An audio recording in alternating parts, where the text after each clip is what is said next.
Welcome, this is Gauri Gopnath for NE24. Coach Silchar, a socio-cultural and sports organization, felicitated the newly elected committee of United Club at a ceremony held in the club's premises. Coach President Dr. M. Masum and other members honored the club officials with scarves and gift bags. In return, United Club presented mementos and gifts to coach representatives.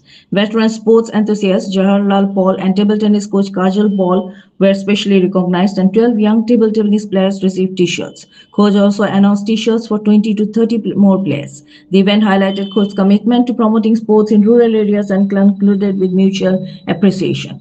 For more news and updates, subscribe our channel NE24 YouTube and follow us on our Facebook page. আমরা খোঁজ সামাজিক সাংস্কৃতিক সংস্থা এবং খেলাধুলা নিয়েও আমরা অনেক কাজ করে থাকি।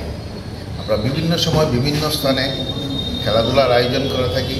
খেলোয়াড়দেরকে উৎসাহিত করার জন্য যেসব কাজ করতে লাগে সেগুলো করে থাকি এবং যেখানে যে খেলাকে প্রাধান্য দিয়ে কাজ করা হয় আমরা তাদেরকে সহযোগিতা করার চেষ্টা করি।